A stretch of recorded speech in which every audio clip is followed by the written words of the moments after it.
Welcome back to the Full Advisor Coaching Podcast with your host, Kristin Harrod. Kristin, the last several episodes that we have done here have dealt with content development, personal branding. Last episode with Hillary talked about how, to bring people in and how to create that content. This episode is a lot more just sort of down-to-earth, pragmatic. I don't want to call it process. People are like, I'm not going to listen to that podcast. But this is really the process of creating something people use and is meaningful, right? Absolutely. Today is about making sure content gets done. We want to create a content engine and build a system where content's created, distributed, and shared across your firm, across your advisors, and we don't want it all to be one person's responsibility. In the episode 53, where we talked about personal branding, we were talking about polished bios and nice LinkedIn profiles. So hopefully you've all set goals to get that done. But without content flowing through those, flowing through your website, flowing through your LinkedIn profile, we're really missing an opportunity. You've created a beautiful storefront, but it's on a dead-end street and no one's walking by, right? So let's try to make it so people actually can come see you. We're going to talk about how to create a master content calendar and then the distribution system for that. Very good. Yeah, so let me tell you about the problem I see on this, because immediately people are probably thinking, yeah, that sounds great. Have you ever tried it? Yes, I have many times. I can tell you all of the things that go wrong. Content is king, right? It's how people learn about your firm, how they learn about the problems you solve, how you can help them. The problem is a lot of times it's either non-existent or it's completely dependent on a single person, and that person might be the founder. So in that case, the founder is so busy, they got to find time to do this. It might be a marketing coordinator who's running around trying to get input from advisors and different people, and I've seen this many times, and they can't get attention to get things done. Or an outsourced agency who doesn't necessarily understand our industry, and then that can cause some issues with, well, that's not quite right, or we have to get that compliance approved, or maybe they don't quite get your voice. I do see that as a problem when you don't have an agency that understands the industry. And the thing is that advisors know, they tell me all the time, we should be putting out content. I have these great ideas. And I even hear it from them and talking with them. They have expertise, but there's no process, no calendar, no system. And what does that mean? Process. No, it does mean process. Not scaring people away with process. No, because you know what? I think process is a bad rep, because if you don't have a process, all of the things that you have just talked about are completely useless. I know. So the bottom line is content doesn't happen, or what happens is it happens in bursts. Yes. And so I'll see here's a January post, and then, even February. And then we'll be like, July. And then, end of year. So you can see it. It's fits and starts. But, when we see firms that are doing well, especially with business development marketing, they have regular content published that their advisors can share, that prospects see, and it keeps the firms visible, especially in between those conversations. We talk about how important it is to maintain communication across the lead to client conversion cycle, which was our most popular episode ever on this podcast. So we'll put that in the show notes in case you haven't heard that one yet. Hey there, it's Kristin. Quick break. If you're enjoying the show and you want more, head on over to fulladvisorcoaching.com/resources. You can download the toolkits that I have there and join the free insider community. You'll be the first to hear about new trainings, fresh podcast episodes, and I share with you real-world strategies that I see working for advisors right now. That's fulladvisorcoaching.com/resources. Go sign up. It's completely free. And now, back to the show. Let's start with this concept of the master content calendar. And we did, way back in, I think, episode 36, talked about how to create a sustainable content calendar for financial advisors. And we really covered fundamentals. We didn't get as much into how we get full team members involved. So that's what I really want to focus on today. But even if you're a solo or you have just a few advisors, this is something you can implement. But the bottom line is we need one content calendar that maps out what content is being created, who's going to create it, and when it's going to be published. I mean, that's the background. That's the fundamentals. We covered it in that episode. We're saying it again. We can hear it over and over. And what is the most important first decision, Bill? Well, who's going to own it? Who's going to be responsible for this, right? Yes, exactly. How do we know it's going to get done? You absolutely need one owner. We can call him the editor-in-chief. That's an exciting title. I like that. This is where it could be a marketing coordinator. As a fractional CMO, sometimes I'm taking that to get the process started. And then I train someone on the team. It could be an operations person who's really good at organizing. People in ops can do a great job on this. Sometimes a firm leader in a smaller firm, especially if the firm leader loves to contribute content. I do have a firm that's around 100 million, and he has 2 advisors and himself and some admin, and he runs the content because he really enjoys it. So it's something he's trying to do more of. So it's not like you have to pick, a marketing person or an ops person. It can be you, but just make sure you care about doing it and you want to do it. Just get it done. It doesn't matter get an owner. Get it done. Make this be someone's core responsibility. Yes. And then importantly, the calendar includes everything, right? So it's blog posts, or if you do a podcast episode, or appearances. And we've talked about repurposing content, also another episode. I can't recall the one, but we talked about repurposing content. So if you do regularly produce a podcast, you hopefully are turning that into blog posts as well. Whether you're doing videos or doing like us, we're recording a podcast, but we also publish on YouTube. So small plug, if you've never gone and looked at the YouTube channel, Full Advisor Coaching, you can watch us talk, which, hey, that's your choice if you want to do that. Exactly. And maybe you are right now.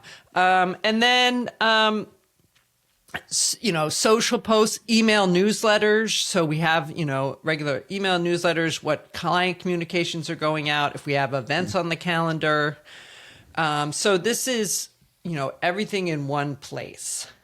And in thinking about, it helps to have a framework when you're thinking about the content, because when you can have a framework or a theme, it helps lay out the arc of content, and then you can assign who's going to do each of the articles. So if you kind of have a 6-step approach to something, or your financial plan covers 7 areas, or you want to do something themed to time of year, like, tax planning in first quarter, and then maybe some summer, more lifestyle oriented content. And then maybe fall is more like focused on year-end planning or back to school kind of vibe. It all depends. It depends on how you want to approach it. And it doesn't have to be strict, but I just find it helpful if you're saying, we work with business owners who are preparing to exit, which is one of the common niches I end up helping with. Then it's like, well, break it down into problems you're solving and develop your content around that. So you can make sure you're covering all of the things that could resonate with your audience. Okay. With the content, it's really important, as we talked about before, that it's tied to specific needs of the audience. And when you have a larger firm, this also gets into balancing content across multiple niches. So multiple target audiences, or if you have different, if you do some institutional work, like for retirement plans or foundations, endowments, and then you also do personal wealth work, it's kind of looking at how are we filling all of those pieces, or do we work with independent women in one, and then business owners in another, and young families in another section. So we want to make sure that the master content is delivering on all fronts. Yeah, one of the things I have found throughout my career too is that when you create that framework and your themes are going to be whatever they're going to be, however you want to hang things on it. But if you have that framework, it helps you be consistent, and it gives you some kind of way to think about things, and you will be amazed at how much easier it is to fit yourself and your thoughts to that framework. It enables you in a lot of ways. Right. And no one wants to see an empty list. Like when it's like you have the list and there's empty spaces, your inclination is to want to fill it in. So yes. This is where we can get advisors to contribute, right? So how do we get them to contribute? I promise you that most advisors are not putting this first on their list.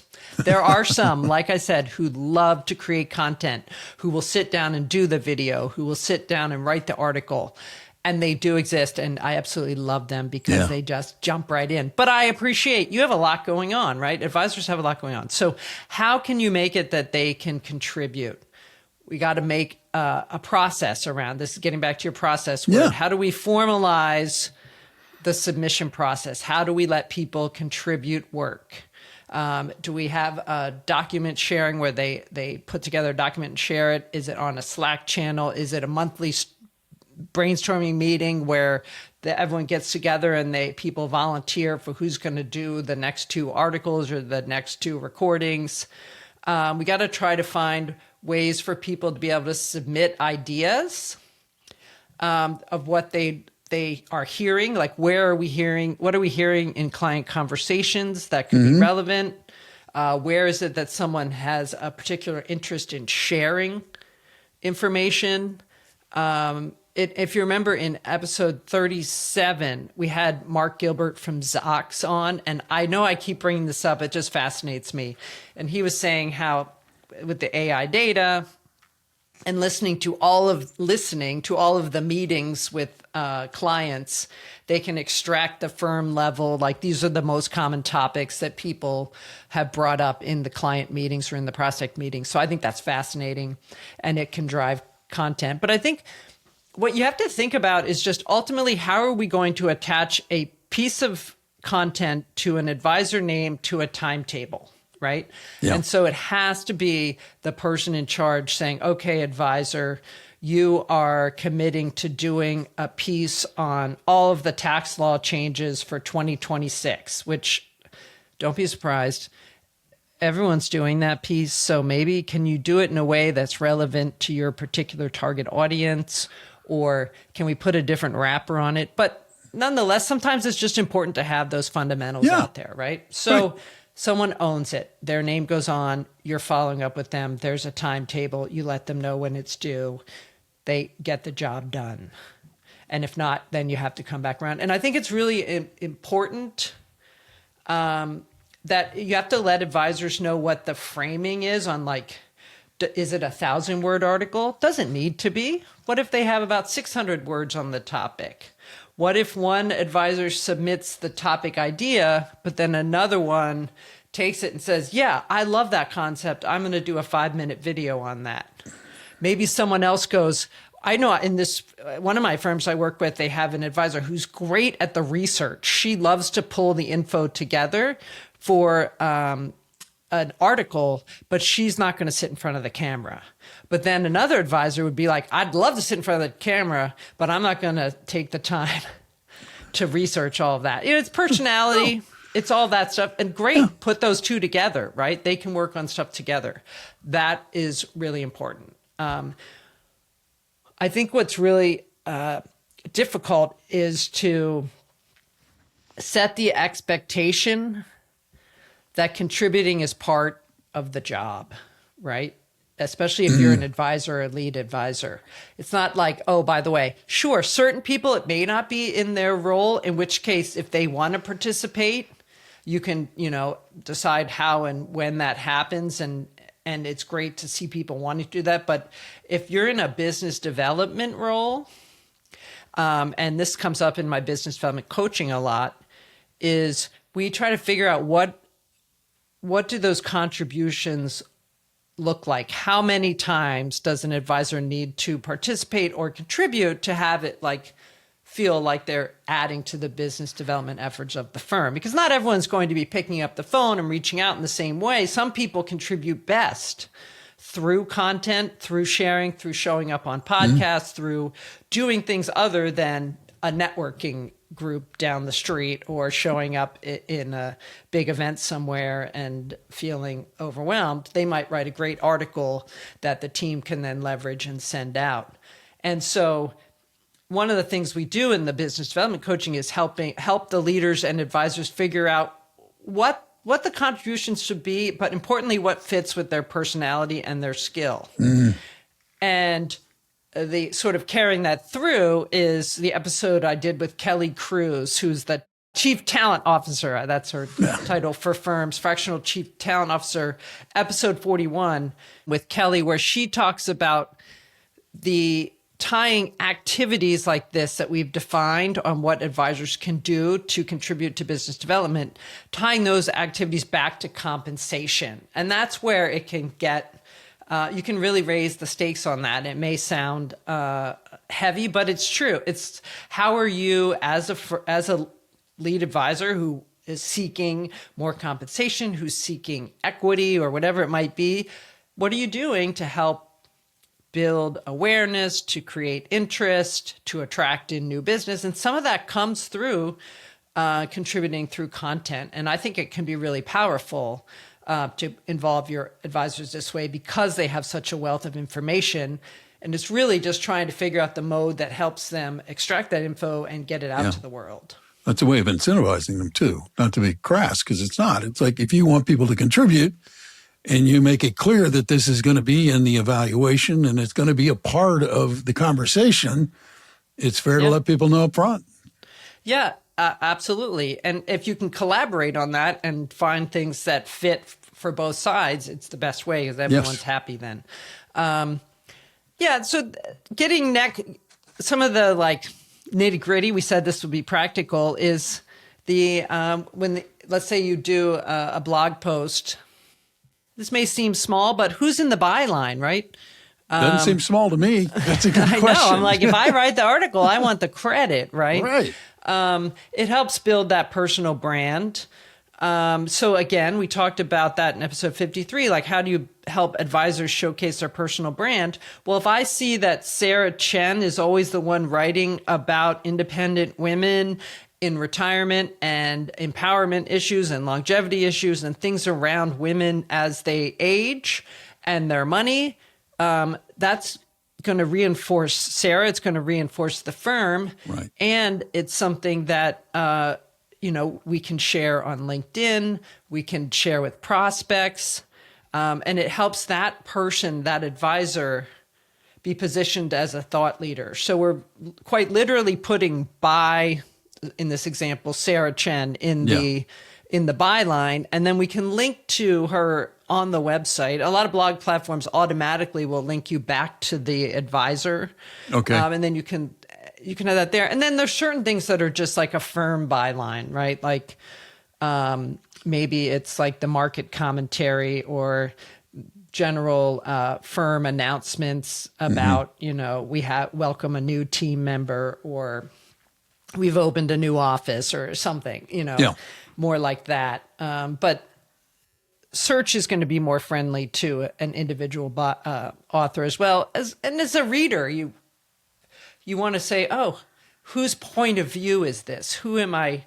And that's where it connects back to those bios, right? If I read an article that I see out on LinkedIn that you're sharing, and then I look at your profile, I want to see who is teaching me this. What is it about them? Do I agree with them? Do I like their point of view? Am I connected to their why? And it all kinds of comes back together there. Very true. Very true. Yeah. So you can have a mix of the sort of, there are different times when I help firms publish and I'll be like, oh, this is a firm byline. And other times we'll arbitrarily assign to an advisor and we'll just rotate through advisors if the firm is producing content. And we might, depending on the topic, we'll assign it to a different advisor if there's, if it is something that's more firm level. So that's something that it seems small, but ultimately it can help compound personal brands over time. Okay, we're going to get into one that gets a little more difficult to manage as your firm gets bigger. And that's the social sharing of the content. Because we love having content on the website. It's really helpful for people who visit. Yep. It's really helpful for individual outreach when you're doing business development to be able to send out articles or any kind of media that you put together. But we also need to kind of push it up and push it out in the world. Sure. So we actually have to share it. So when we have a new article, you can send an email that says, new blog post is up, share it. And it can work. It depends on your culture. I have firms that jump right on that and they do it right away. But what I find works even better in terms of getting compliance from people or getting people to actually participate is to deliver text with the links. So when you post on LinkedIn and you put a link in, you have to put text in above it, right? Sure. So you have to share, right? You can't just appear and throw that up there. You just click it in there. Yeah, you can, but you're not, that's just going right into like no one's reading it and it's not going to get distributed Exactly. because LinkedIn doesn't show those kinds of things. So we want to remove all friction. So we put in, and I actually, when I've trained firms in this, I like to have 2 or 3 options for an article, like short, longer, different tone, a little different tone, just so not every advisor at the firm's pasting the same thing. Yeah. And this can be more than just advisors too. It can be other team members, whoever's out on LinkedIn and sharing on your behalf. But you provide the hashtag hashtags that are relevant. You provide a link. If there's a photo you want to share, you put the photo. You want to make it so they can just copy, paste, post, done. Oh, importantly, you do want the tags in there. Like if you're mentioning a partner, maybe you've done a collab with a COI, or you've been featured in a publication, you want to tag them. So it's really important that you include that info too. And what I have seen firms do, and it's a mixed bag on whether I think it works, is to gamify it, right? To have leaderboards to say who's, for each of the articles we've had, who shared it, right? And they kind of tally it up. I think it could be, I've seen it done and I didn't love how it was done because I don't think it was on, like we didn't get everyone on board. It came from the CEO and was like, here's what we're doing. I've also had conversation with firm leaders who said they have made it a game in a fun way. And then there's like prizes and different things and people share and they make it more playful versus kind of like an edict on like, this is what you have to do. You need to do this. Yeah, it's more fun. And like you get certain points if you share here or if you repost with comment or you do different things, you can get more points. And so to me, that sounds more fun if you're going to do it that way. So if you are going to do gamifying, bring your team in, say, hey, here's what we're thinking. Here's how it could look. Here's the types of activities that help us and make it part of the culture and something fun to do. What about because it is about getting the word. Pardon? No, I'm sorry. I didn't mean to interrupt you. Yeah, it is about getting it done. But I'm kind of curious because what about beyond social media? Yeah. Are there other things you can do?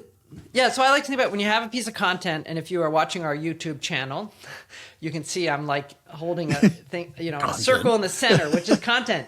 You can push it up to social where nobody knows you, but you're trying to create awareness. Yeah. And we also want to push it down to our list, right? Push it out, to our people who already know us. So a lot of times we create content and then expect that our clients would just know it's there or our prospects would see it because they come to the site. No, push it out. We want to get a blog. If you're doing a blog, do a blog digest. It could either be monthly or bi-weekly, where you send out a roundup of your current content. It's simple, it's direct, it highlights each article. You send it out to your whole list. The good news is you can have it for clients, prospects, and COIs, and you can vary those depending on how sophisticated and how many people you have on the team and how well you're tagging everyone. But podcast replays. If you're on my mailing list, which I hope you are, and if you're not, you can go to fulladvisorcoaching.com/podcast, and you can sign up in the middle there to be on the list. You'll probably actually be interrupted with a pop-up. I send out an announcement about every new episode that comes out. Of course, this is where you do. It's easier if you just subscribe. If you hit the subscribe button, you don't have to look for that email. That's true. And it is easier, as Kristin points out. There's a little follow button. And you just touch that button, and it makes you an instant subscriber. And then you're notified every time. Your feed. Every time there's a new episode.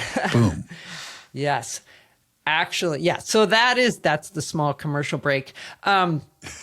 So you can send out the podcast, or when your advisors have been a guest, it's great to send that out. People love seeing that. Even if they never click through and read it, they see that you've been somewhere or been on another place. Or again, it's not even yes, we want everyone to listen, but it's more that they see what you're talking about. They see you're being showcased, or your advisors are being showcased. You can even say, oh, in this article, James shares with, our head of investment strategy shares about his outlook for AI and the future or something. Yeah. Again, a lot of people are writing that article. Create awareness, yes. For each, this way you can showcase the individual brands again, right? The advisor brands, because you're highlighting them. And then, if you're doing a newsletter, whether it's, quarterly, or monthly can be a lot, because I find quarterly usually can be sustainable, especially if you're doing blog digest and other things. You can highlight content. You can talk about events. You get team news. This is a great place for building up, again, the personal brands and the human element. What's the team up to? Who had a baby? Who got married? Who adopted a cat? Whatever it might be. And sending that out. Hands down, anytime you put personal stuff in the newsletter, people respond to that versus whatever the next article is or the market highlight. I've seen that across the board in any firm I've ever worked with. So all of these things reinforcing personal brands, like we talked about in episode 53, but also just a way to get your content in front of more people. So, you're getting it out. And then importantly, when a prospect does see an email that has an article by the advisor that they were talking with, they're like, wow, this person's someone, right? This is a big deal. So it's great. Yeah, I know. I love it. I love talking about content, which is why we cover a lot of episodes on this, because it is really important and it is really hard to stay on the schedule. So I think firm leaders who are listening to this, if you don't have a content calendar, start one. Straightforward. No, it really is. I mean, consistency. If there's a word that comes to mind during the course of these, especially these last 3 episodes, it's consistency. It's key, because if you're doing it and you're consistent about it, you're making people aware of them. It's not that they're reading every word you publish or looking at every social media post that you post, but they are aware of the fact that it's like, oh, this advisor, they've got things going on. They are doing things. They are a presence out there. Exactly. So start a calendar and assign an owner, right? So make sure if you can't hire a dedicated marketing person and that's their job, make sure you assign it to someone who has strong organizational skills and they have time in their week to manage it, or you help carve out time for them by taking away some different responsibilities so they can take this on. talk to your advisors, set an expectation about, hey, you're building this content engine and you need everyone to contribute, and help them figure out what fits best for them and how they can easily contribute with their best skills and knowledge. And I think it's important you talk about consistency, Bill. You want to make sure you're consistent but not overwhelmed. And we've talked about quality over quantity before. So start small. If you can do one really good piece of content a month and share it across channels and have your advisors amplifying it out on LinkedIn, that's a great starting point.